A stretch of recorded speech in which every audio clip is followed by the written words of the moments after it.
is where the truth spreads. All right, what's up, everyone? We got a special guest and one I've kind of been anticipating for a little while. You want to introduce yourself, sir? Yeah, I'm Chazz Stark. You might know me as Rough Knight from EpicVerse, and I am the technical co-founder of the company, along with my partners Epic Mike and Josiah Rises. Oh, And we are trying to kind of shake up the independent film space. that's a good goal right there. It's a really good goal. Just I want to just dive right into the questions. First of all, kind of going on to the film industry questions. I'm gonna ask like what inspired you to really join the film industry, like initially. You know, I had always really enjoyed film. I was part of the kind of AV club in high school and, film editing class and film production class. So I was always kind of really interested in that um, career space, and I had been doing some like live shows and stuff when I was in high school, like doing live audio mixing and just a lot of like kind of behind the scenes tech stuff. We had a like big festival in my hometown um, that would have like some pretty big acts come and like one of my jobs was to work in artist hospitality and then also like do some of the audio stuff. So um, it was something that I was always comfortable with. And then after I got back from being overseas,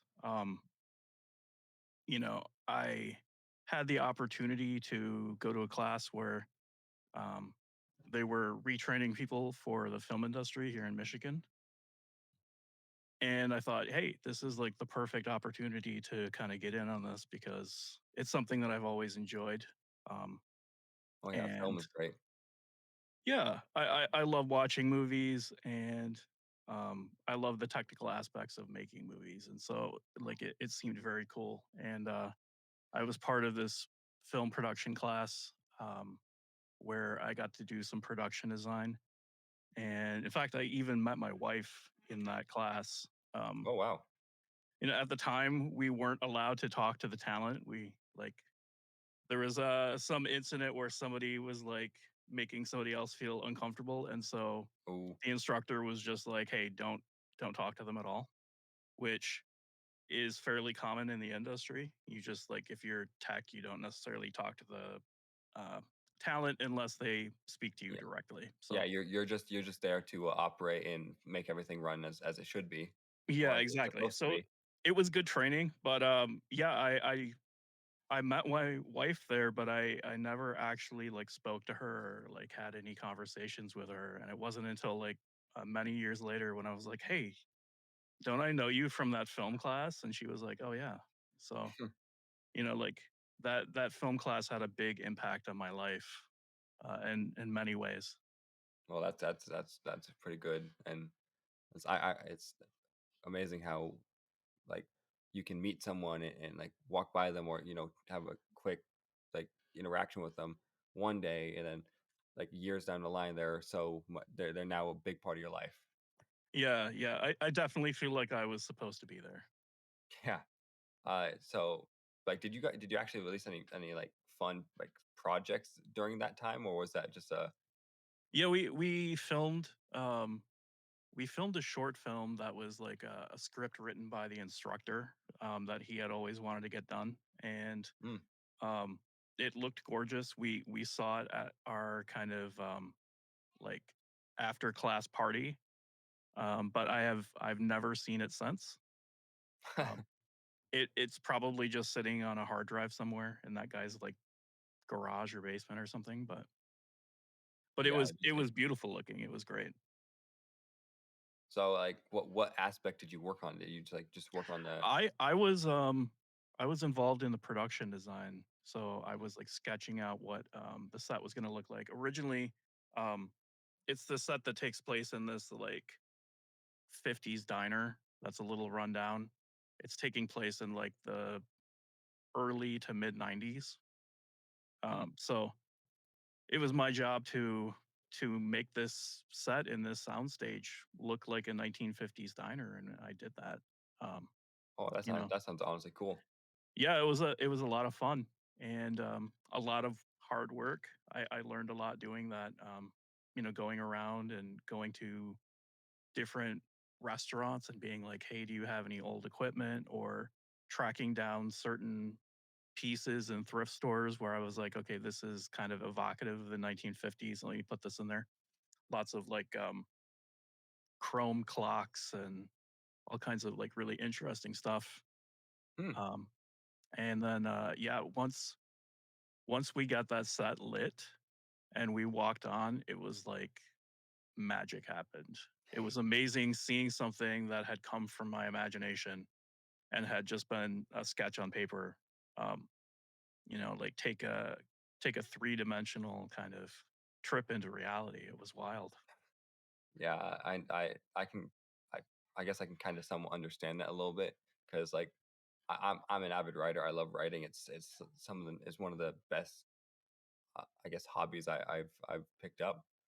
And when I when I started writing working on screenplay, it kind of it's surreal because like I when you're writing down like I'm an outliner. I do outlines and all that stuff. So because I cannot like just go off the cuff of my pants Yeah, as I'm the same way. I do lots of outlines and and like I'm not like I realize that like I'm not like the most like oh I have to have every detail, but I like to have a lot of details. And when I was going from the outline to actually starting to work on it, it was kind of like whoa, that's kind of seeing how how all my ideas are coming to life.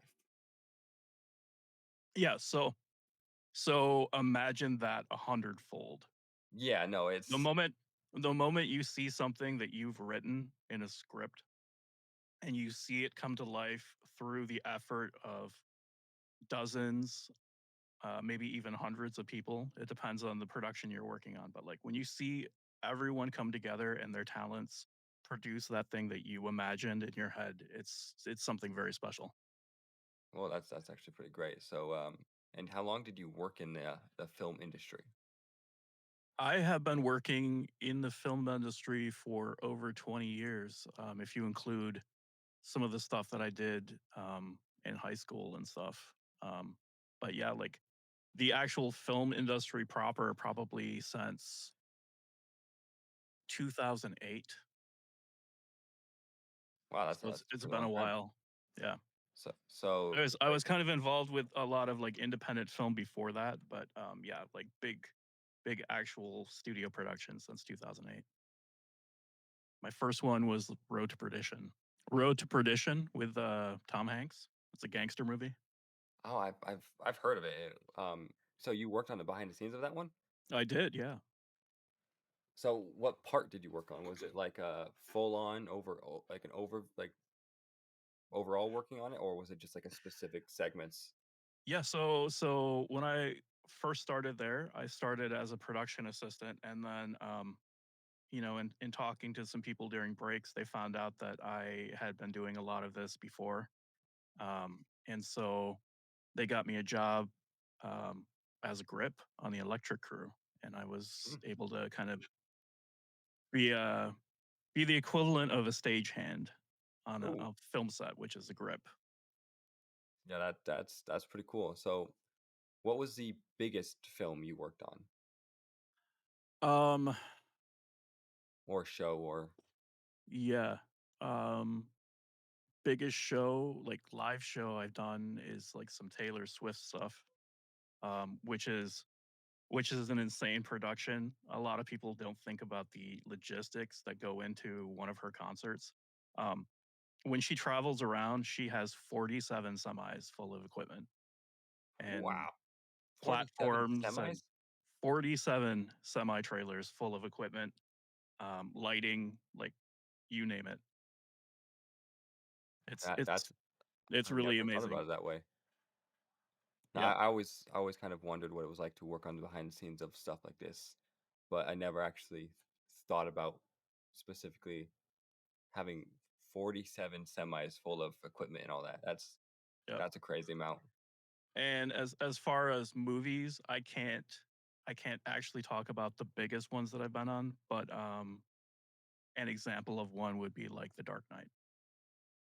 Ooh, that's actually pretty cool. That's I never even realized that. So was like, did you only ever work in the background of on these things? Like Yeah, yeah. I mean, I've appeared in a couple films, just as a background character actor. Like when you're on set and they need an extra person to kind of fill a space or whatever, sometimes they just grab like a grip who's on set and they're like, here, just stand here, and they'll put on a t-shirt or something and just fill the space if they don't so have enough character actors, or if it's a smaller kind of closed set. But I've see, been in that. never thought of that. I've also been in a couple independent films playing myself, and then Hmm. in a couple documentaries. Oh, really? That's actually hmm. That's so you've been around a lot, is what you're saying. Like you in the film industry, you've been around.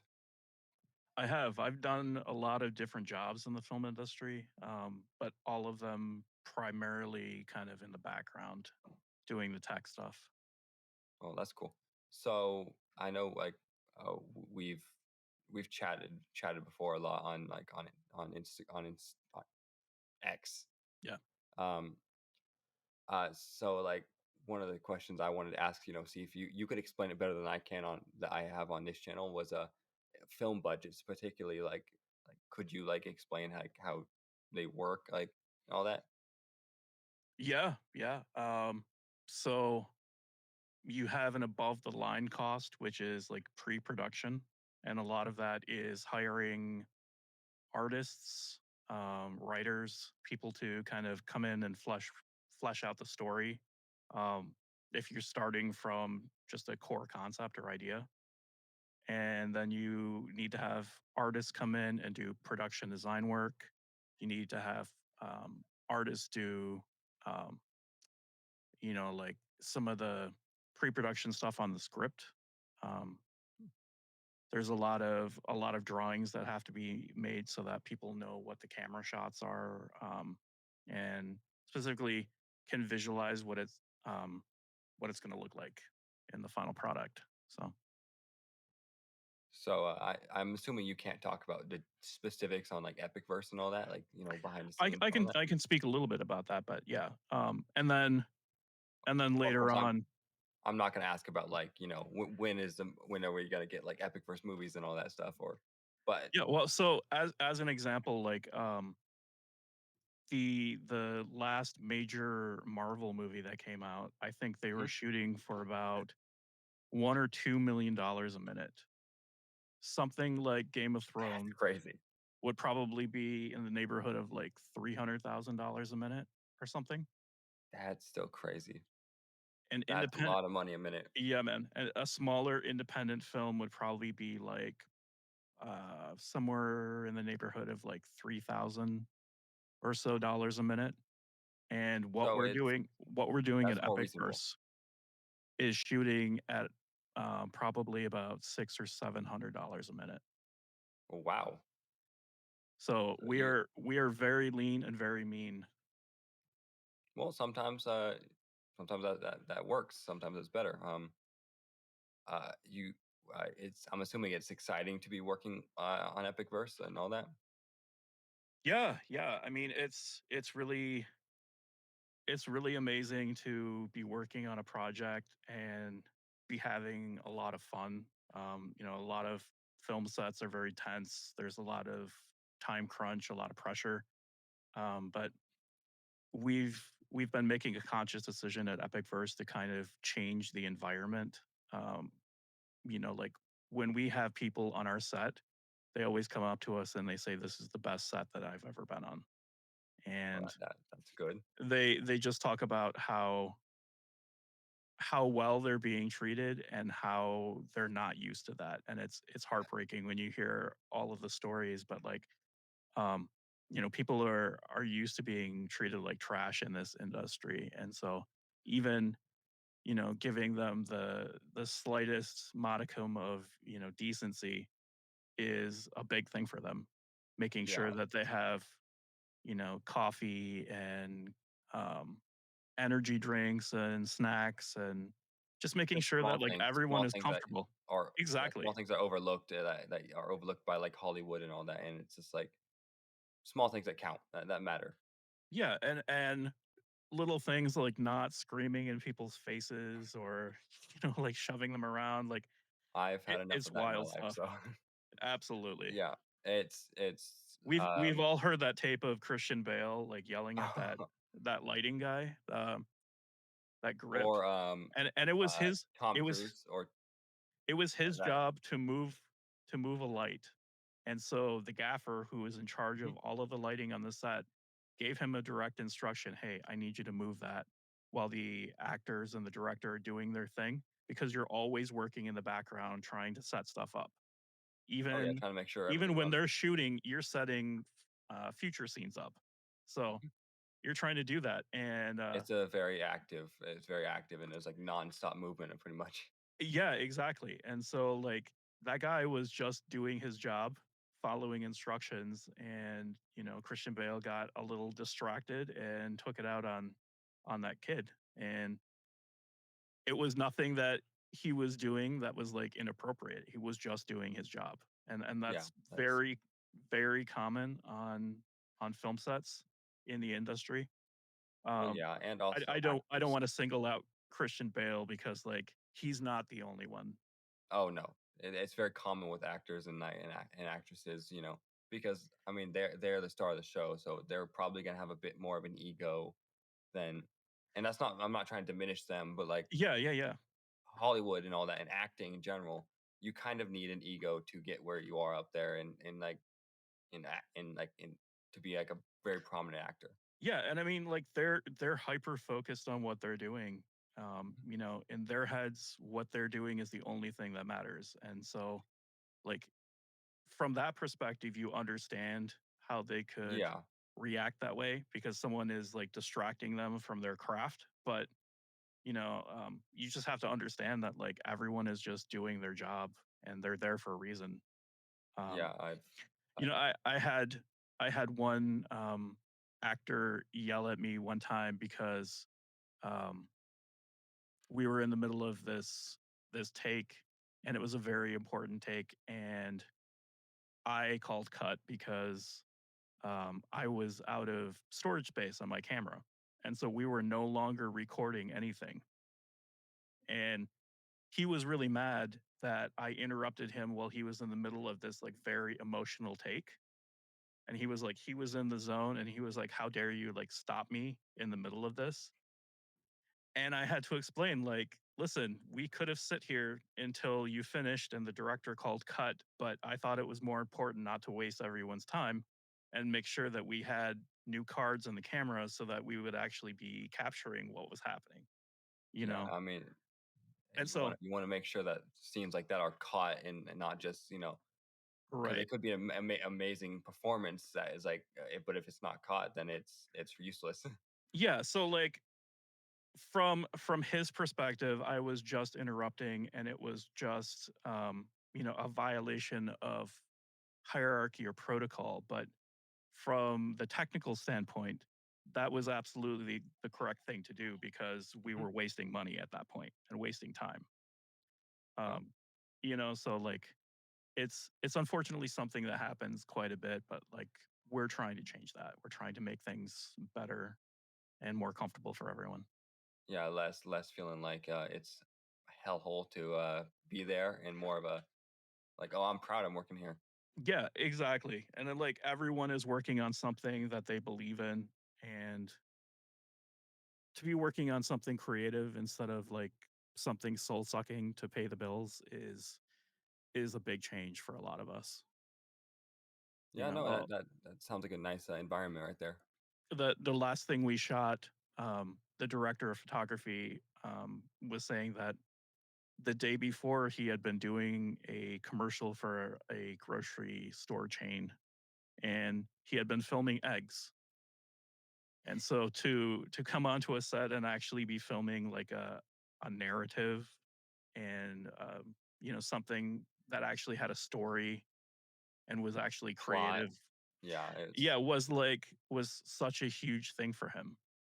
yeah, no, that's definitely a step up, and that's one thing. That's why I've been so heavily like interested in seeing what the EpicVerse does, is because like I'm a huge film fan, and I've never really been involved behind the scenes, but like I had a theater class and all that, so I did get to see some behind the scenes stuff and how it operates in like high school, and of course that's different, a little different than like big budget like Hollywood or like even Broadway and all that.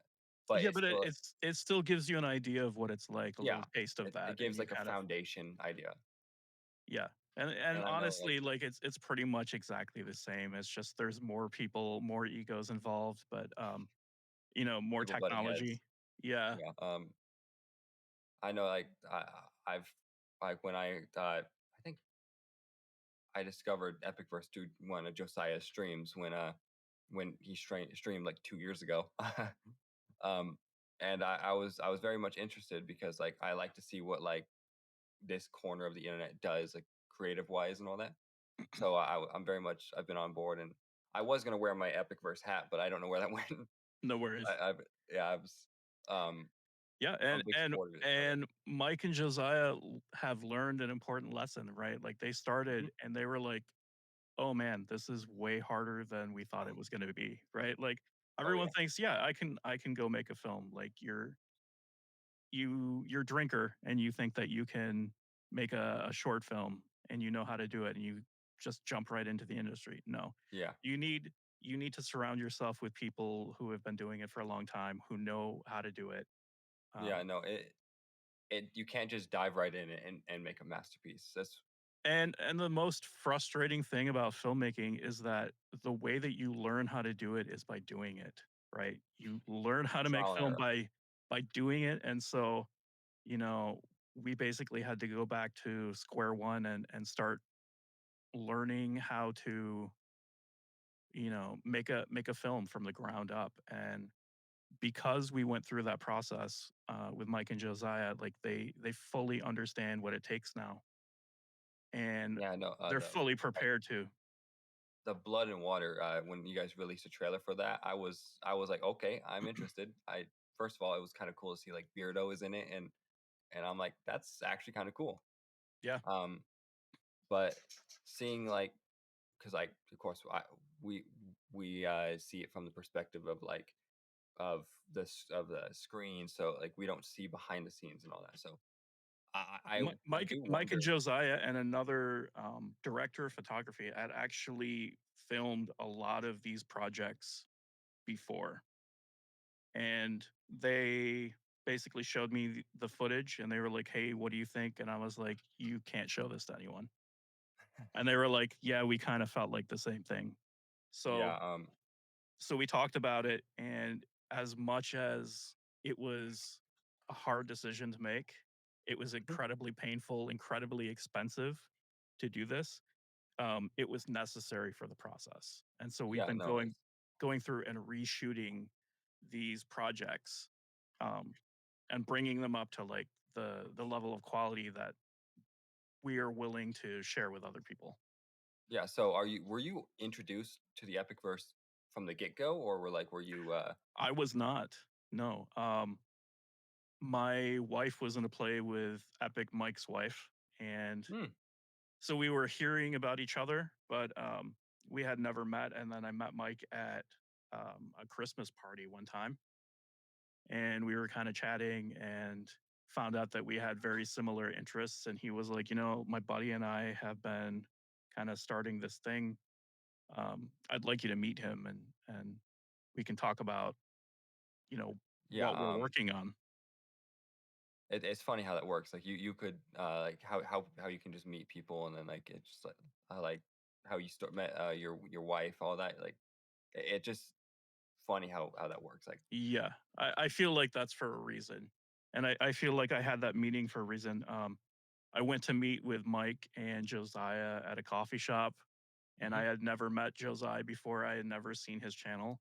I had seen some of the other like geeks and gamers guys like Drunk 3PO and stuff. I was aware of Yeah, them, but I wasn't necessarily like a part of the community. I didn't like follow that stuff um, because I was so busy working on sets. I just did not have time. yeah, that makes sense. Honestly, it's just like you got life, your life that you had to work on, so you can't just But then, hop in. yeah, like in kind of starting with these guys, I was like, oh yeah, like these are the guys from YouTube. I'm always like kind of catching their videos every once in a while, and it was it was very serendipitous. I gotta admit, like I'm fairly excited for like to see what the what you guys are gonna make with the EpicVerse. And like I've talked with Josiah, and like this is public information. Like I did initially want to get involved with like help get involved with like you guys, and like I pitched like an idea of a screenplay to him. And of course I figure, you know, like when it comes to, I know when it comes to writing screenplays, it's not exactly like that's something you also have to learn trial by error and kind of just write, because Yeah, it's not easy. And so far I've been fumbling so much, but I think recently I've been making sure like I've been learning a lot. And I've read like Sid Field's screenplay, I've read Save the Cat, I've read a lot of stuff. So I've been just wanting to make sure I've learned a lot before I actually yeah, man. um And that is all part of the process. oh yeah. You have to go through that. You have to go through that struggle in order to get better. Oh yeah, and it's educational to say the least. It's very educational, and I'm glad I've experienced it, because like I love storytelling. I've always loved storytelling. I love movies, shows, literature of all kinds, whether it's comic books, books. So I just love that stuff. And so when I am actively, you know, making a story, it's kind of, it gets surreal. I'm like, well, I never actually expected I'd be here making one. Yeah, But of course, I don't want to be like some big studios who have have a unfinished script, and they start filming before the script is finished. yeah. To me, I wish you kind of There's so much of don't that. do that. Yeah, I'm trying to like, because I think it's easier to make inconsistencies when you do that. Just like it's easier to make the story fit the, I don't know. It's just easier to mess up and kind of ruin the third act, especially Yeah. because that's the culmination, and that's when everything needs to start coming together and making sense, and tying up loose ends and all that. Yeah, and the trend lately is to film a bunch of like kind of loosely connected scenes and then try to piece together a narrative in editing. Um, we've been seeing that since the first of the reboot Star Wars movies, right? Where like they Yeah, had like 26 different versions of the film and they were doing all of these test screenings to see like what people liked and stuff. And changing like major parts of the narrative. Um, was it The Last Skywalker where like they cut out Matt Smith entirely and he was like supposed to be like the big villain and they yeah, just like modify the entire movie. Like I am definitely of the opinion that we should be doing it old school. We should have a story locked in before we start filming and everyone should know what that narrative is so that everything we're doing is in service of telling that yeah. story. I love this book. It's very educational, and like I love that it's not like it will teach you everything you need to do, everything like it has to be done. It's like, oh, this is what you should do, and like you can adapt, improve, and alter it. But it's just more like it's a guide instead of a path you have to follow completely to the nail. But I know I just noticed like when I'm watching movies, and I go back to think about this, I'm like, I don't think many people follow this anymore, because like Yeah, see I too would many tend to people. agree. I specifically There's with a lot of weird changes in the industry where yeah, people are throwing out some of the old ways of doing things, and to a certain extent, like, that's to be expected, and that's just part of the way that things evolve. hmm You you kind of innovate, but what they're doing is they're throwing away stuff that worked, and yeah, that's what doesn't make sense. You Yeah, should there be is a lot of things that could be revised and improved on with like when it comes to for screenplay sure. writing and filmmaking, but it's just like they're throwing it's not trying to throw away. It seems like 80-90% of In all of terms it of because screenwriting, there's this whole push right now to get rid of like the hero's journey and that's to like the most tried and true deconstruct it storytelling. and ignore these like archetypal kind of characters, and I don't understand what they're doing. Like Yeah. this is the way that humans have communicated forever. Like there's a reason that they're archetypes, you know. It's Storytelling from, like day 0 was all about these archetypes, and this is the way that we as humans communicate, and for them to like have the hubris to reject that and think that they can do better is yeah, insane. it is crazy. Particularly like I have not seen Game of Thrones, and I know Game of Thrones it was a widely loved show up until the last season. Yeah. Uh, but like thing about like J.R. Martin's writing is I'm not interested in like the more negative and nepotism and all that. Um, and I prefer more heroic and more Yeah. uh, bold stories, but not like oh like we're all miserable and all that. We're all gonna fail. Yeah, there's some people that like to kind of wallow in that, and then there's other people who are like, no, we're gonna tell something that's archetypal, that's inspirational, and I think there's room for both. I think you can examine some of the darker kind of aspects of humanity, but like I don't think that should be your sole focus. Yeah, no, I get that, and it's there's ways you could explore that stuff, but it's And I think I think a lot of that trend started after 9/11, where they were a lot of the writers were looking at their scripts and being like, how do we move forward? How do we deal with this kind of trauma?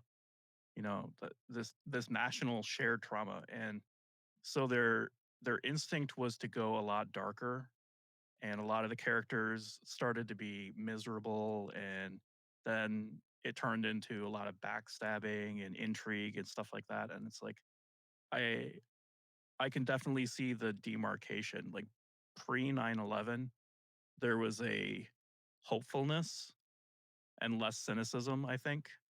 I mean, every generation has its level of cynicism, but it seems like it was definitely amplified after 9/11, yeah, no, I and it's just been never thought getting of it that worse. way.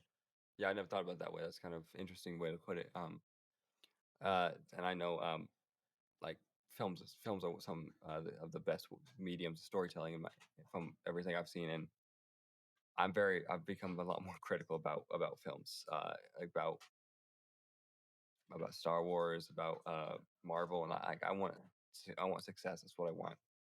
But uh, Yeah. I feel like people are really hungry to get away from that now. yeah, We've had decades of war, of trauma, of like being afraid of terrorists, and that kind of negativity really kind of weighs you down. And I think a lot of people oh are yeah, just looking for escapism now. They want something to believe in. And oh yeah. It's Angel Studios is a good example of all that. Why more and more people are kind of turning away from Hollywood and going towards more. And I don't really know if they can be called indie anymore because they are so prominent now. yeah. But they were an indie. They were a small indie company, and they I know they've made The Chosen, they made Sound of Freedom, and they've made many others. They've what was the other one? One that like the drawn monsters and all that. That um, Yeah, yeah. uh I wanted to say scribble or something. It was that's something like that. It's yeah. um, but I know like what really caught my attention was something they're releasing next year, and it's the Young Washington. I watched the trailer for that, and I was like, okay, I'm interested because they haven't really they're more like akin to more traditional storytelling and like and more following the tried and true methods instead of just trying to reinvent every wheel. Yeah, yeah, and I think it's a return to more traditional values and traditional Yeah. storytelling. Um, they want to tell a heroic story and something that people can look up to, people can strive to emulate. You know, Oh yeah, it's an aspirational thing. Yes, George Washington was an actual historical figure, but he's more than that now. You know, oh yeah, he's he people like a lot of people, especially in my generation of Gen Z and all that. It's there's so many people who just like look at history, and they're like, oh, these are just people in history. They just they existed, but they don't really. They look at them as like two dimensional people, two yeah, beings. But everyone was like three dimensional. Even the bad people in history, the good people, all of them um, were all have more depth than what we see at face value. yeah, and so many of these people did amazing things in on Oh yeah. certain times. And for Hollywood to be like, well, we don't have any new ideas. We're just gonna have to make like, you know, a new reboot of Flubber or whatever. Like it Oh it yeah. I doesn't mean, make sense. There's so much history that you can draw from and so many interesting people that did amazing things that you can like either tell their stories directly or use them as inspiration. I would love an actual really good Arthurian legend story, like honoring like the traditional story of King Arthur, the Knights of the Round Table, and all that. But I'm not sure Hollywood could do that because I'm not they're sure that anybody would be willing to take a chance on it right now. oh yeah, I know it's been tried with like Charlie Hunnam's King Arthur and all that, which that was all right, but I don't think it was mind blowing. Yeah. But I wanted to say like what is the most exciting part about working with EpicVerse? Like, is it was your personal thing that excites you the most about it? Um, Again, I think having the opportunity to work and do the things that I enjoy, be creative, have a creative outlet, um, tell stories without all of the negativity, without having to worry about budgets or politics or you know individual people's egos. Um, one of the reasons that I don't work in Hollywood right now is because like I am a heterosexual white guy. Like, The I was greatest sin in Hollywood. yeah, yeah. I went from being very in demand to nobody wanting to hire me because I didn't check a bunch of boxes. And like obviously we want to be inclusive, but you don't do that by excluding certain people. It- That is the very definition of exclusion, and it doesn't help anyone. It just makes everything worse. yeah, so it's been nice to get back into the business and to be working on stuff that I actually respect and enjoy. And part of that is being business partners with Mike and Josiah. Like we we understand each other, we have the same kind of values. And so I can trust them that they have the same vision and the same drive for excellence that I do. And So so yeah, go ahead.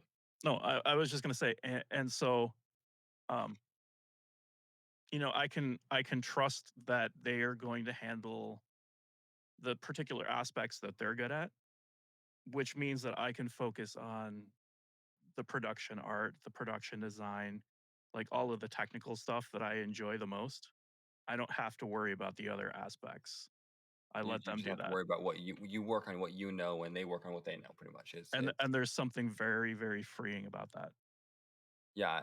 I like I said, I've been a big supporter of EpicVerse whenever I get the chance, and I haven't been able to catch you guys' streams recently because I've been so focused on this channel and all that, trying to make sure Yeah. that because I'm inspired by what you guys are doing. Like you guys are trying to make you know, you guys trying to make indie films and all that, and I think that's remarkable. I love that, but I want to like eventually try to make my own space where I can do that because that is my long term goal is to pretty much use YouTube as a platform to try to get me to this position where I can make entertainment and like and all that. But that's way down the road thing.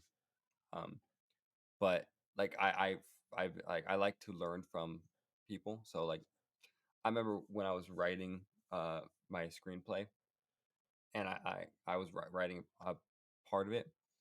I kind of started thinking about what makes stories so good and what really makes stories so bad.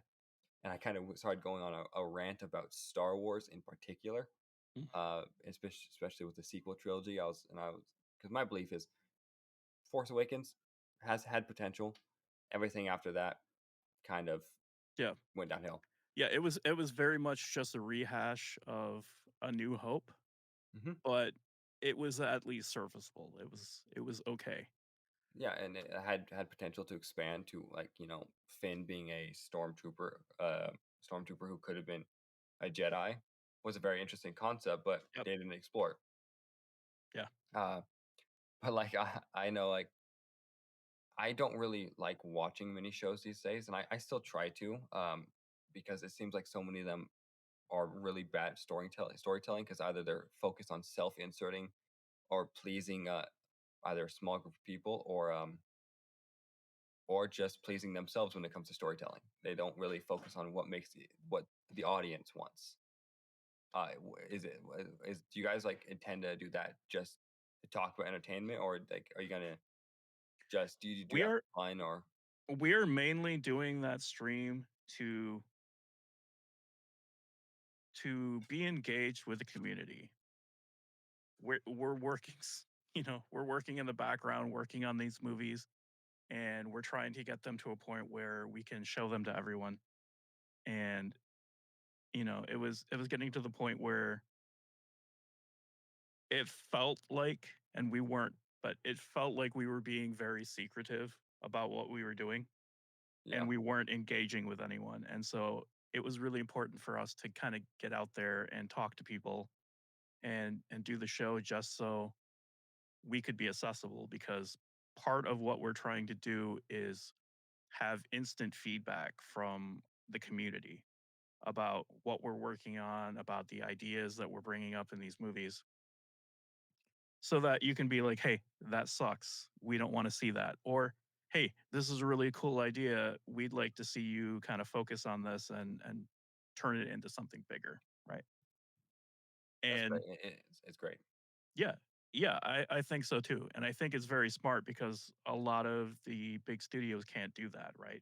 They start a movie and, sensibilities change and they're still making this movie. It's like the Angry Birds movie comes out like 6 or 7 years after Angry Birds is cool.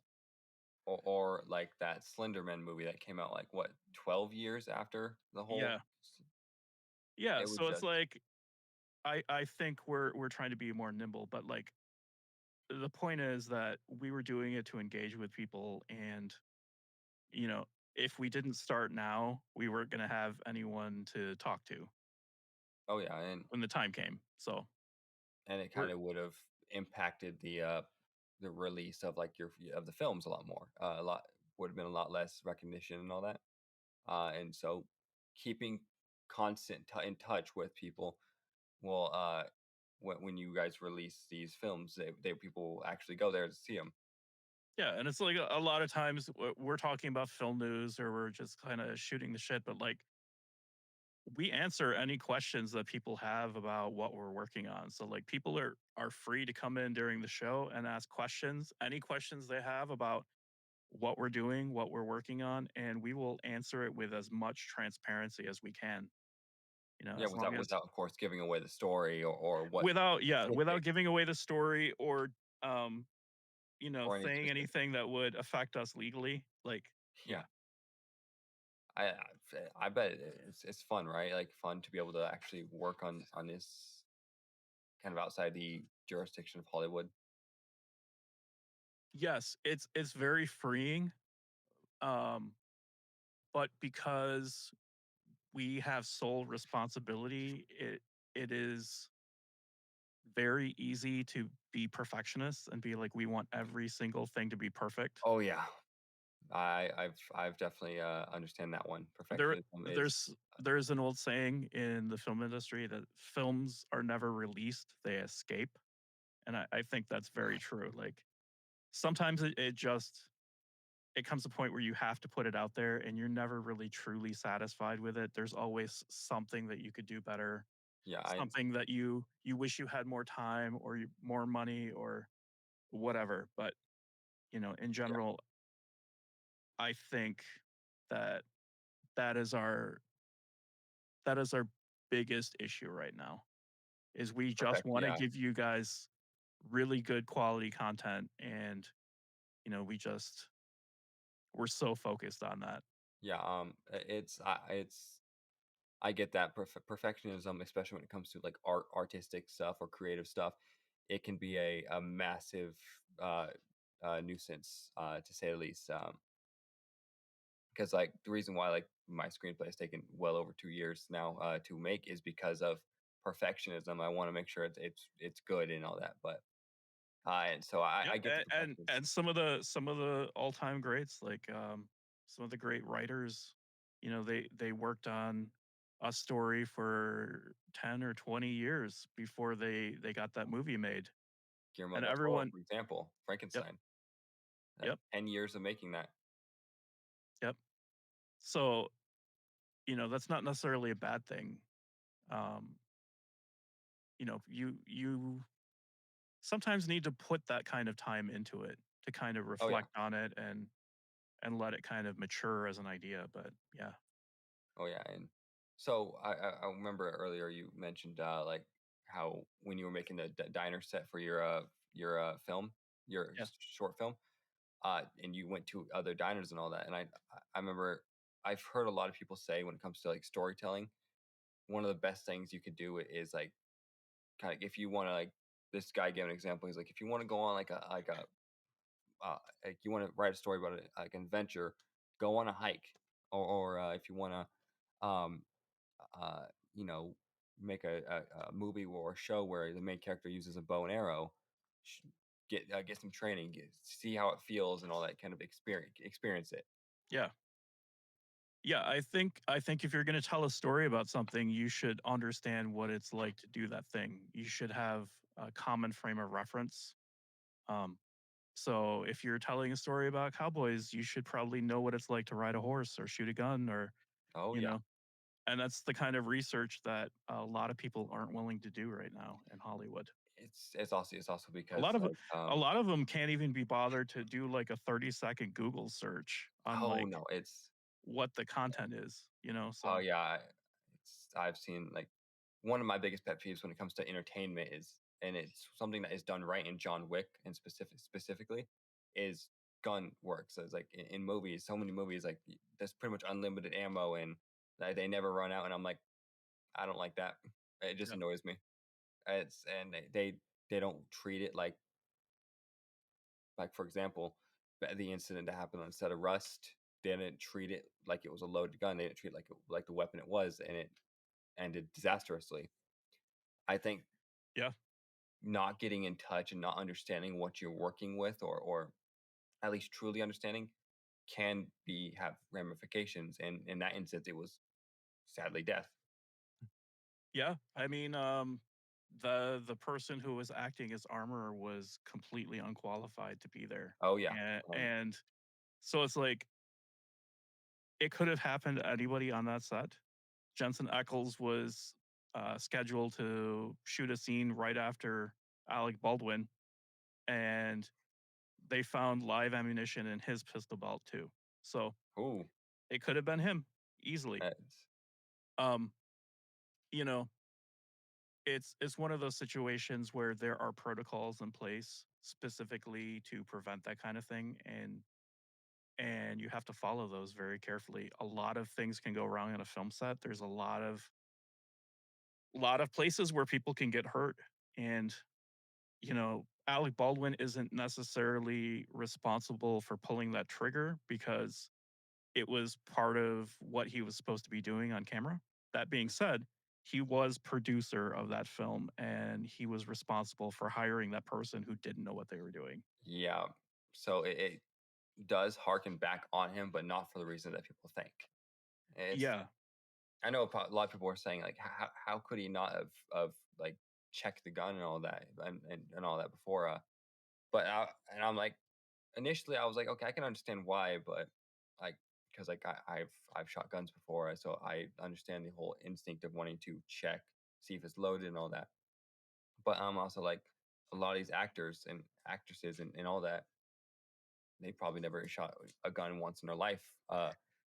Yeah. At least not one that's actually like down range and all that. They don't actually have the training. They don't go to a range to go like they don't understand the rules of gun safety or all that. They just act. Yep. And so That's their world. as armor, it is important for you to make them understand that. And also to a certain extent, like it should be safe and cleared before they even get it into their hands. Oh yeah, A lot it of should be. a lot of what people do as armor is keeping track of the firearms, making sure that they never fall into other people's hands. They never leave their sight. They're always under control of the actual armor or armorer's assistants. Um, and when I walk into a set with a firearm, I invite anybody on the set to come up and verify that that is not loaded. And Yeah, so I'm like, hey, if anybody wants to see this right now, I need the director, I need the assistant director, and I need the person who is going to be handling this weapon. But also, anyone on the set can come over and check and see this. And I shine a flashlight down the barrel to show that there's nothing in there. There's protocols involved, right? yeah. That's a pretty smart way to do it. But it's Even like, even the ammunition, you can tell the difference between live ammunition and the special ammunition for film. So, oh yeah, and also like most ammunition like blanks, like armor piercing, regular rounds, all that stuff. Like they're distinctions and all that. Like yep. I know blanks in particular, they're like kind of look like you could stick a screwdriver in them and all that. Well, and when you're yeah, when you're Or when you're star gonna actually more. film a scene with that, you also announce like, hey, we're gonna be firing 3 shots, quarter charge or half charge, or like, you know, you have to keep everyone informed and everyone aware of what is going on with those firearms. And like, it just failed catastrophically on that set. Yeah, and it just of course it's sad, but that's what happened. That's why you need to have training, responsibility, and all that stuff with any weapon. Yeah, yeah. The director of photography that we're working with right now, Helena was his mentor. And so one of the first things that we talked about when he came on board was set safety, because that's a huge thing for him. Like the the person that showed him the ropes was killed on set. And so obviously he wanted to make Oof. sure that the same thing didn't happen to him. Yep, that's fair. It's a tragedy and all that. I know, like going back to the screenplay I was writing, and it is in the Western genre. I had no idea really what understood what westerns were, so I stopped before I even started writing it. I watched Tombstone, I watched 310 Yuma, I watched a bunch of other westerns. So I wanted to get an understanding of how it feels to watch one, so that I Mhm. understand how it feels to make one. Yeah. Yeah, that I mean that's great doing that research. Um, watching the old like Ford movies or Sergio Leone movies, like Oh yeah, yeah, and it's good knowledge for any practices to understand what you're working on or understand I feel how like how it works. I feel like anybody in the business, like the good first foundation for working in this industry is just watching good movies and analyzing them and knowing why they're good, what makes them special. Yeah, But and also watching bad movies and oh knowing yeah, what makes them ineffective. Yeah, I got to get out of the habit of not wanting to watch movies because or bad movies because I realize like every time I watch a bad movie or a bad show, I feel like like a blood vessel's about to pop in my head. I'm like, mm, what are you doing? And like Yeah, of course, I'm not gonna say and pretend to be the most knowledgeable person on film or anything. I'm young. I've still got lots to learn. I'm pretty much uh, an, an like apprentice at this or adept at this in terms of difficulty levels of Skyrim. yeah, um, but yeah, I'm pretty much like I've always got a lot to learn, so I always like to take advice, like learn advice and learn where I can. But getting out of that whole hole of trying to avoid bad movies because yeah. Nobody wants to watch those, but like a lot of times, the lessons that those movies teach are just as valuable as watching those really good movies yeah, for their successes. And you that's learn something that I've lessons been trying there. to like tell people kind of in our community. They're Oh so yeah, adverse to watching bad movies, and I'm like, no, like there's there's really important stuff in those bad movies. Some of yeah, those explicitly tell you what not to do, oh and yeah. that's It's invaluable information. Superman in particular. I know people like it's James Gunn Superman. People talk about it a lot. I'm not gonna sit here and say it's a horrible movie. It's a bad movie. But when I watched it, I initially enjoyed it, but the more I started thinking about it, the more I was like, okay, that doesn't make sense. Why do this? Why not do this? And so when I when I watched it, I was like, okay, that's an educational thing. Well, that's where I can learn. Maybe I shouldn't do this. Maybe I should try to avoid something like that when I'm making my storytelling. And Yeah, and uh, and and that's an important muscle to develop. Like you have to work at that. It's hard work sometimes, but being able to watch something and break it down critically and think about it objectively, um, as as a piece of artwork, as well as a structured kind of mm, thing that's built of specific elements. Um, but yeah, I think being able to watch a movie and pick it apart and understand it is something that's yeah, like super super important and critical. yeah, and it's pretty great to see the like see movies and like I'm a big fan of like of superhero stuff. So like that's kind of what I grew up with was like phase one, two, and three of Marvel and all that. So I grew up with that stuff. So uh I laugh when I see people say like, oh, it's not cinema. I'm like, I mean it is cinema. It's not cinema you like or you prefer. But I also get like there people are just trying to ride on the bandwagon of what success, what makes movies successful. Same thing that happened with westerns was everyone wanted to make a western. Now everyone wants to make a superhero movie, and it Yeah. eventually will be overstimulation. Yep. And there's a certain population of people that want to make that don't understand what makes it what it is, what is unique about that particular genre or storytelling style. And so, Oh yeah, you know, like a lot of the people in Hollywood right now, like I don't think you could put a film in front of them and have them break it down and understand, you know, what they see on screen, but also why those things were done. yep. Because like I noticed this with some movies recently was it seems like there's a lot less dynamic characters, like characters who change throughout the movie, and everyone is pretty much the same.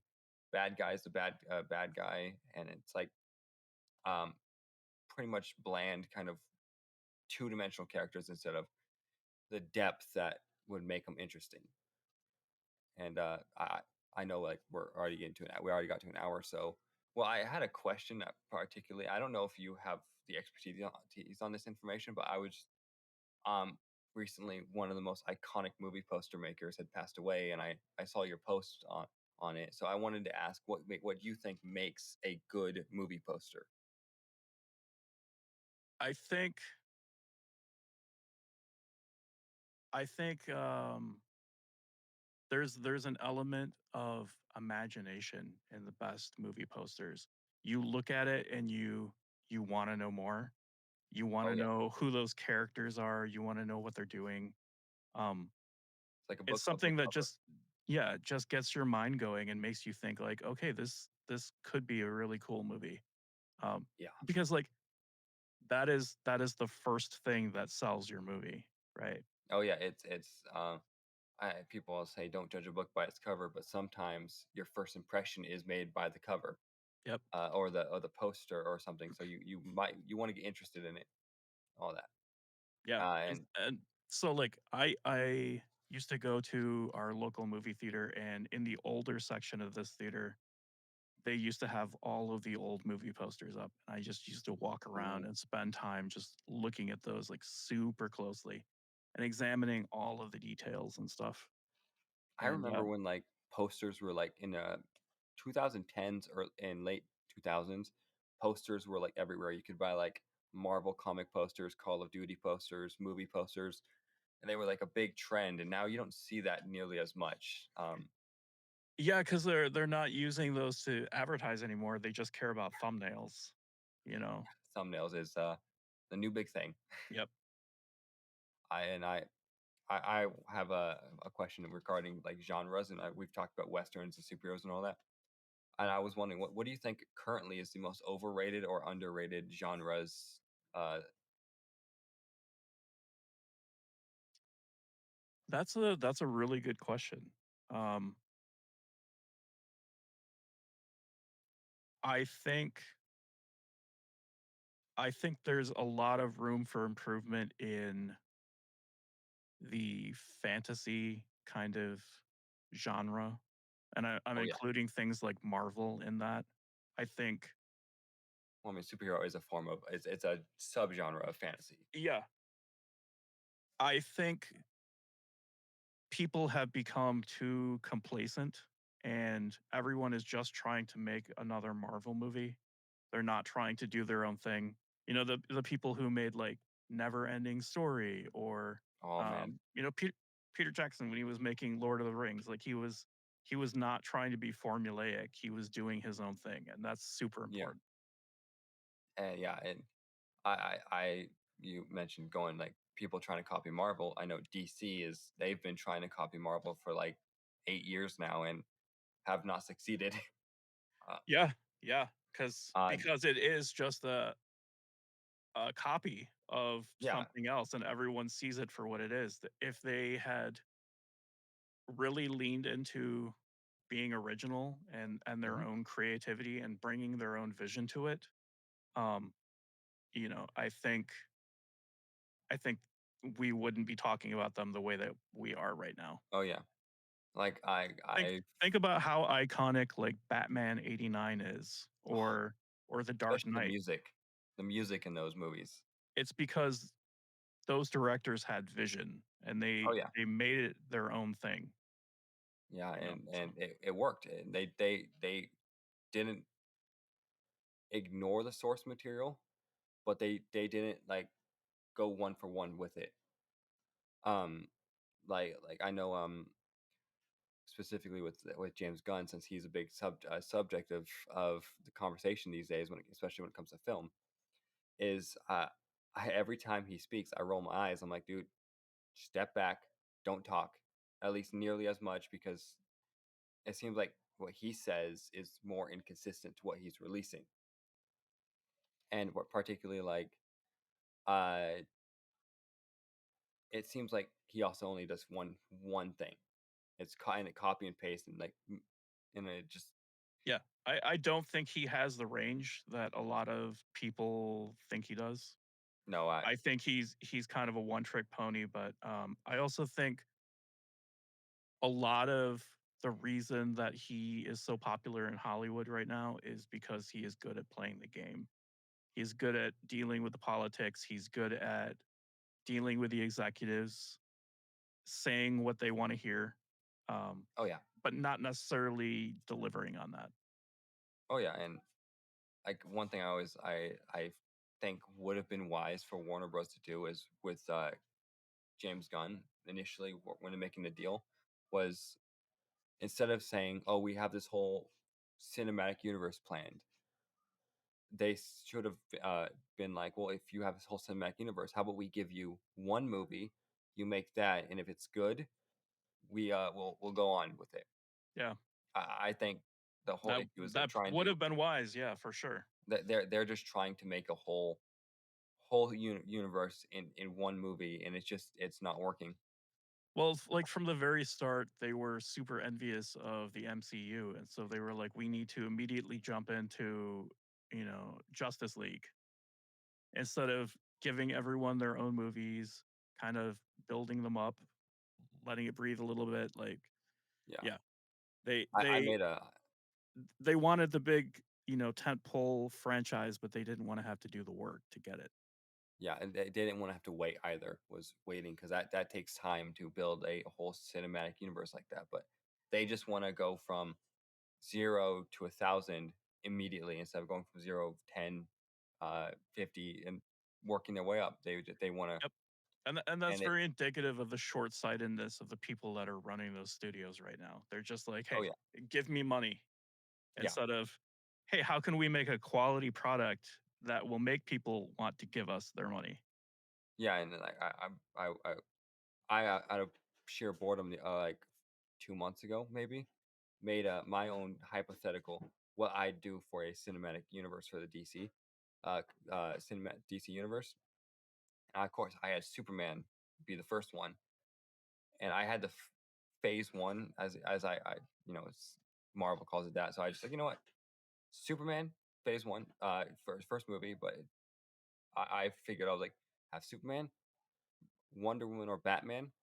Have the trio, like the most iconic characters in DC, be the first movies we get, Yeah, but then we don't get like more obscure characters. Like we don't get Squad characters. We don't get anything like that until later on, when the foundation has been built. yeah, I think for for lack of a better term, they're jumping the gun. yeah, They're pretty much they're trying to go from absolutely. yeah, and it's like that's always going to lead to fail. That's Yeah. never going to lead to success. And And to a certain extent, that is James Gunn's greatest weakness is that he mhm, doesn't care about those big iconic characters.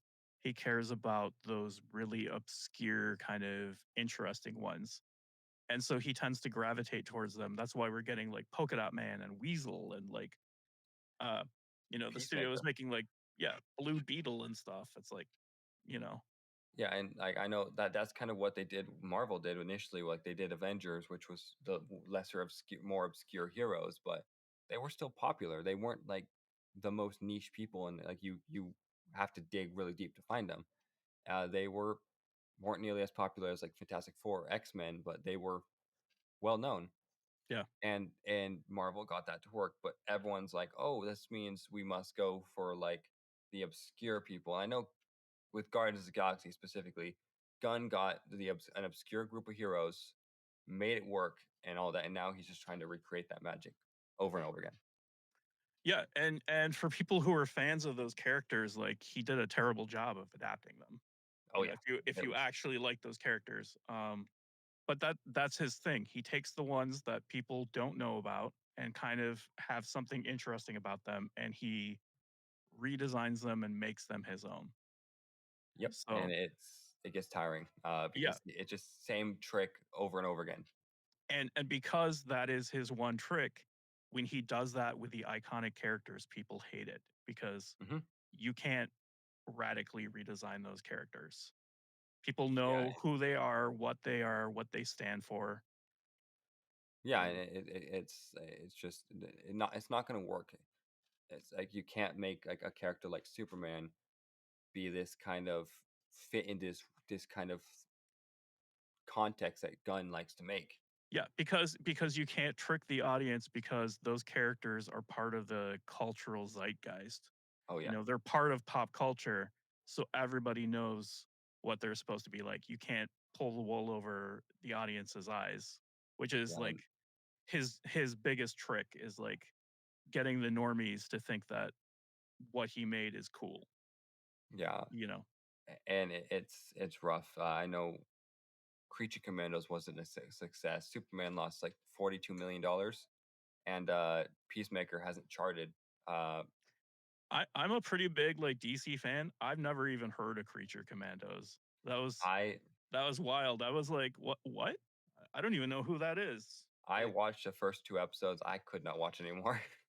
Um, but, going back to, like, EpicVerse, I kinda wondering this, and I don't know if you guys can announce this or talk about this, but I was wondering if you guys have any hopes or goals to release anything in theaters?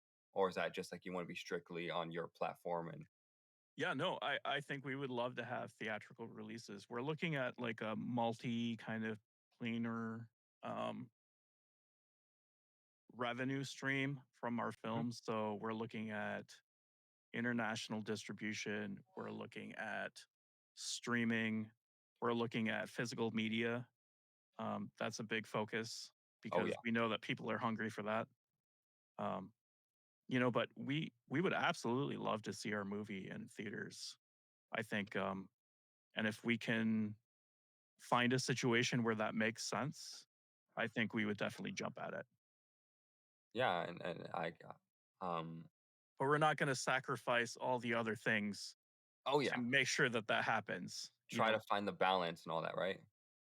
Yeah, because there's some people who are like, I need to have my movie premiere in theaters, and they ignore everyone else. They ignore the streaming. They ignore the internet. Like, Well, I mean, streaming is the way to go nowadays.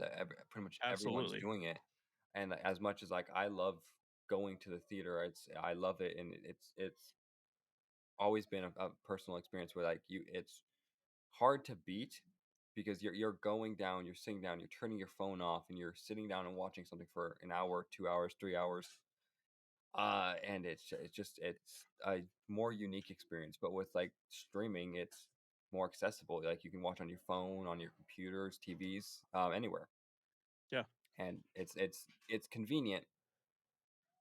But so many people like act like, oh, streaming is for the lesser quality stuff goes, and I'm like, no, I've yeah, uh, you can give like Netflix a lot of crap for like 50-50. They release something good, something bad. But like they've got people like Guillermo del Toro working on movies for them, and he's a very prominent director. And yeah. I think it's just prestige, legacy, prestige, and stigma, right? So there was a time where it was not cool to do TV stuff, and a lot of the big oh yeah, actors were like, "I'm only going to do movies." Being on TV was a lesser thing, and then the era of like really good scripted stories on television, prestige shows, um, came around, and I think actors kind of learned, hey, I can dabble in this and not get shoehorned into only doing TV stuff. I can bounce back and forth. I think it's the same way with movies right now. oh yeah, The old guard has this idea that like the end all be all is playing in a theater. And I think to a certain extent, they're starting to realize how important streaming is because they see the revenue from it. And that's why oh yeah. everyone is starting their own streaming service now. Apple Um, TV, Disney Plus, Hulu. I mean, right. everyone. Yeah. It, So they're kind of overcorrecting now. Which is one of the reasons that we're seeing theaters struggle. But yeah, I think I think you shouldn't neglect any one outlet for that stuff. I think you should kind of focus on just general release yeah, and try to get get it it out in there. front of as many people as possible, Yeah, however they consume that. yeah.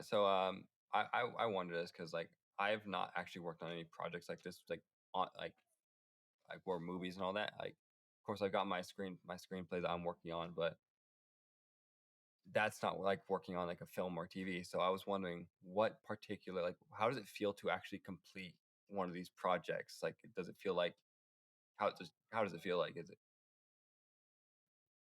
Um, that's a good question. I think there's a mix of emotions. I think there's a satisfaction at completing something like that. You appreciate the amount of work that you did to make that film that other people put into that film, and so it's really great to see that completed. But On the other hand, it's kind of sad sometimes because you've grown to be really close friends with a lot of the people that you're working on, and you kind of have to part ways. And like yeah, you'll work with some of them again, but like you definitely form a little family when you're working on some of these Yeah. movies, and so it's a bittersweet thing. Yeah. I have like one question. One more question is simply like, if you could adapt any IP from anything, a story from any IP, which would you choose? I would If you had love free to, reign. yeah, I would love to remake the movie Life Force.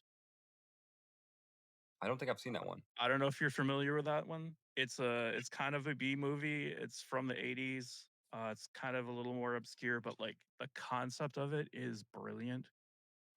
These astronauts find this spaceship, and there's these entities there, and they look like the perfect humans, but um, they're basically space vampires, right? And they bring them to Earth, and they start That does sound infecting interesting. people, turning them into like weird zombies and stuff. It's like it's a very interesting premise. I just love the idea of space vampires, vampires on a spaceship in stasis.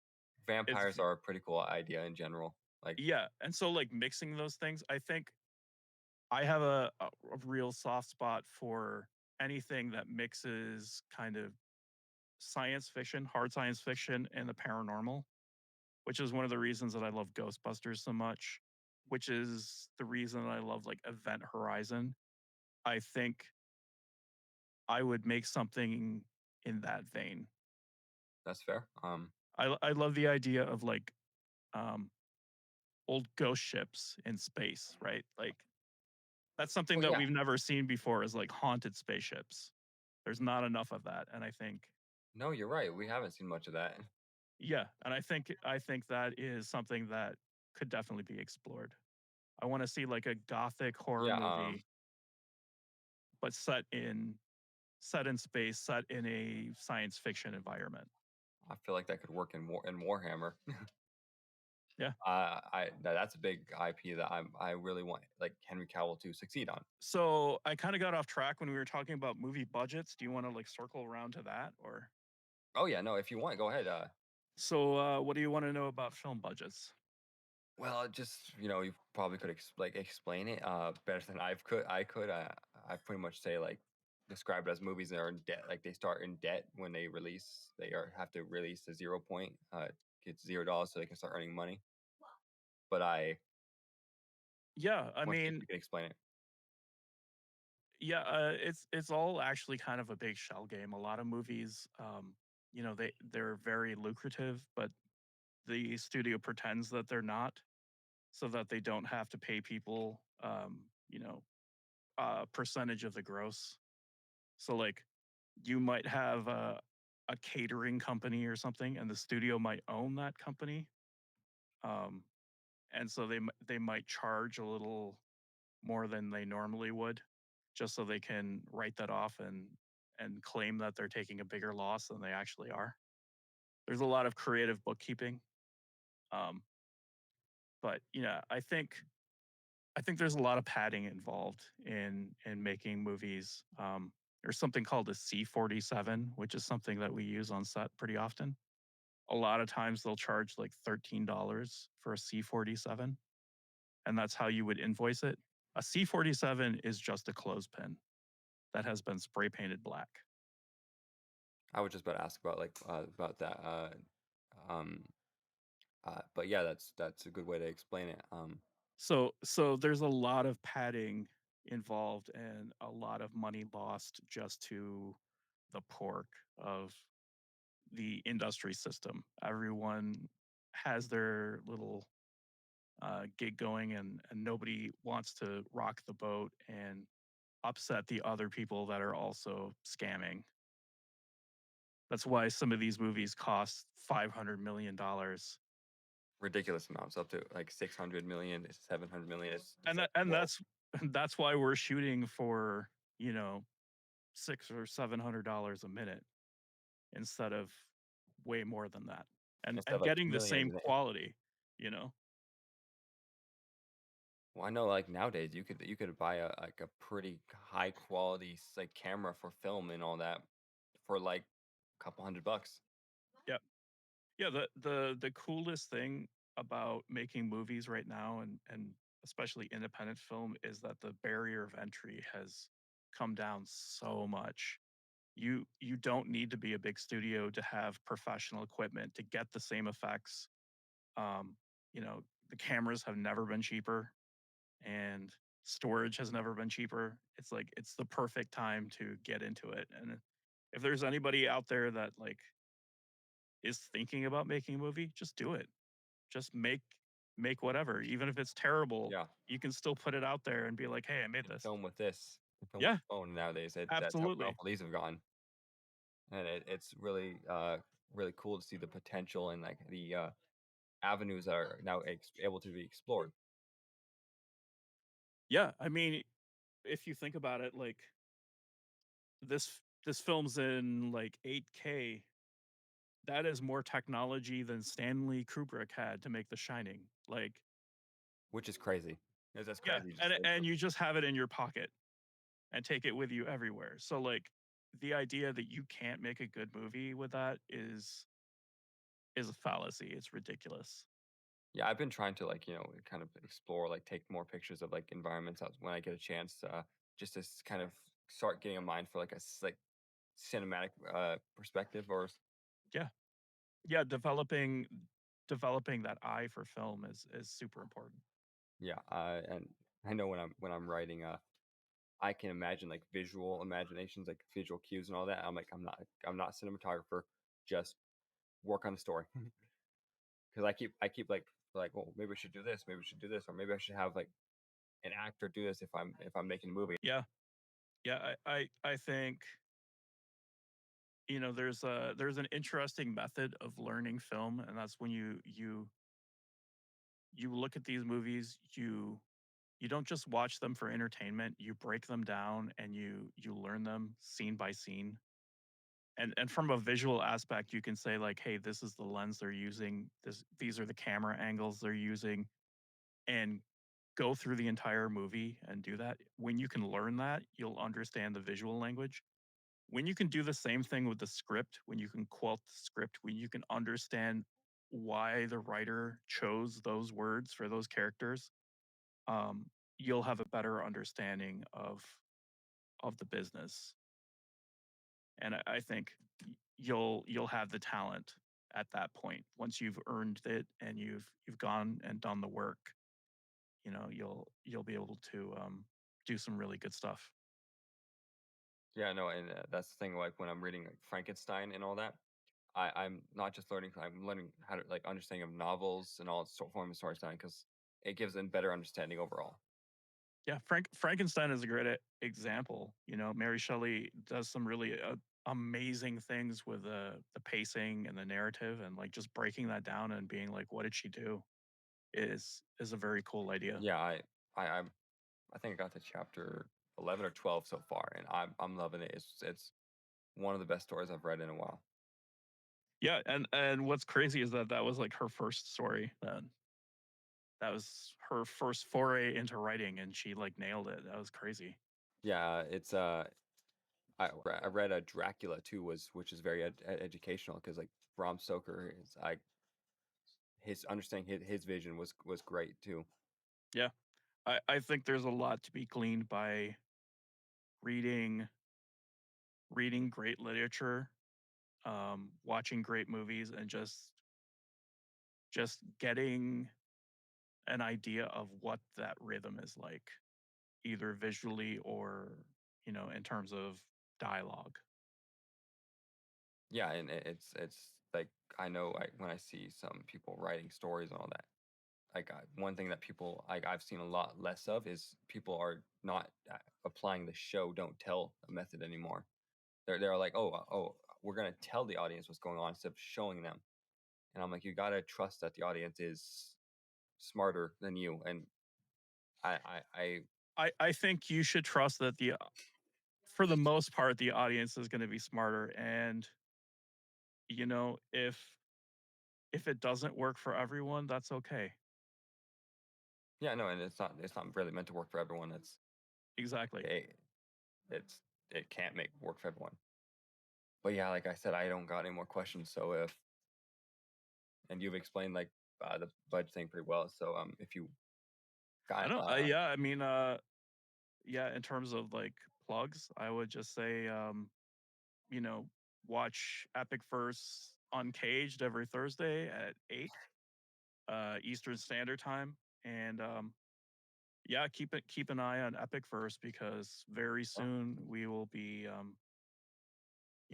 releasing some of our content into the wild. And ooh, that sounds exciting. it's very exciting. It's also very scary. I'm assuming you guys don't have a specific date for that. Not at this time. Yeah. Well, We're still waiting on some stuff. Like a lot of our actual principal photography is finished. We're waiting on like our composer to do score on one movie and like special effects on another one. Like there's a lot of moving parts and a lot of mhm. post production stuff that just takes time. Yeah, and of course, like you got it's just stuff that could uh happen that could delay and all that. So having it just saying soon is probably a smart thing to do until like you have a solid date for it. Yeah, our composer does a lot of work with Hans Zimmer, and Wow. he's a very talented guy. But fortunately, but unfortunately for us, he keeps winning awards and having to go to these award shows to like collect the rewards and the like Testament trophies to and his stuff. his capability, but also like Yeah, it's very cool, but like it's also slowing down his productivity. So yeah, like, stop being so good. how dare you do a good job. But yeah, I mean, He's been uh, winning a lot of awards um, with the theme music that he's written for one of our projects, and so that's hmm, very cool. I think I heard you guys talk about that a while back. Was he won, like, this one guy won awards and all that? And it's testament to that's a great Yeah, testament to but his not ability. just winning awards with the thing that he made for us, and Yeah, it's that's very cool. that's pretty cool. I know like I don't really consider myself a film buff and all that, but like I like I like film and all that. So you got like any bit of advice for anyone who like who has like interest in like making films or storytelling that you could possibly give them? Yeah, I would give them the advice of again doing what I talked about, watching good movies, and breaking them down and figuring out why the creators and the creatives made those decisions. I would also say look at bad movies and analyze those critically and be like, why did this fail? Why is this not successful? How does this compare to those good things that I watched? And you'll get a more holistic understanding of what it takes to make something successful. Yeah, and but like I said, just all right. And That's all I then got then. just get out there and do it. Take that cell Yeah, phone and start take filming little films and just rip the learn how band-aid to do off it. then. Yeah, absolutely. Because you I learn it by doing it. yeah, and I know I recently like I made a cover photo, like a paper for the screenplay I'm working on because I finally got a printer I've had access to work, and I was like, finally. So it's given me a lot more motivation to actually work on it because now I'm holding a physical representation of what I'm working on. Yeah. So it's giving me more motivation to actually get it done and actually work on it. So I've been making so much progress over the last 2 weeks. So that's Yep. pretty fun. The biggest advice I can give is don't quit. Just persevere. A lot of people are going to say crazy mean things to you. Ignore it. A lot of people are going to tell you you're crazy, and to a certain extent maybe you are. You have to be a little crazy to get into this business, but you know, And it's sometimes about taking risks. Like that's the you thing. could make something that completely fails and it backfires and you go But nowhere, you or you could can make also something. make something that Yeah, succeeds in a huge way. And so it's like that perseverance and that risk taking definitely pays off. Oh yeah, and like that, I know I've gotten inspired from a few friends of mine who have like this whole series started because one of my friends, she wrote a book and all that. So I realize now I'm surrounded by people who have the knack for storytelling, whether it's games or movies or books or shows. So it's pretty cool. It's genuinely like really cool to actually sit here and like, because I like learning from everyone. So I'm in the beginner stages. So I am at this position where I'm like, if I have this mentality where I don't need to learn anything, then I'm gonna fail right off the get go. I gotta. That yes, that is so true. We had a director of photography that Mhm, was doing some crazy stuff, and like, we asked him why, and he couldn't really explain the creative choices that he was making, and we mhm, were like, hey, do you want to like maybe apprentice with this very seasoned and experienced person and kind mhm. of hone your craft a little more? And he was like, no, I'm good. I'm I'm all set. And so we let that person go because Yeah, you should always be striving to be better. yeah, and especially if you're in the beginner stages, if you act like you're the best, well, you're only gonna make it so far. Yep. Yeah. But You have to recognize those opportunities for what they are and yeah, use them to get better and to yeah, hone your craft. I appreciate that you came on, man. Like, I don't got I've run out of questions in my head and on my like I only wrote down 10 questions. I'm like, and now I've asked like probably 20 or 25 or something. I've asked a lot, Oh, but no worries, dude. like you got anything else going on like besides EpicVerse, or that's just it? At least for now. That's a lot of my focus right now. Yeah, that's fair. Because we're not just making those movies, we're also building a business and building the infrastructure to make this a continued success. There's so many people in the business that like they make one movie and they're like, Mhm. "Wow, that was horrible. I'm never doing that ever again." Yeah, Because you they're do have to be intimidated. crazy to do this. They're And intimidated by the process. yeah, or if it was just so taxing for them that they never want to go through that again. Um, and so what we're doing is we're being very deliberate and very careful to make sure that we build our business in such a way that we can continue to make films and we're not just making one and done. Yeah, and This has to be sustainable. So, that's a good goal. That's a good yep, goal to have. But yeah, like I've got nothing left. So if you guys like the video, you can hit the like and subscribe, and as I say, share on your preferred social media platform. And as always, peace out and God bless. check it out.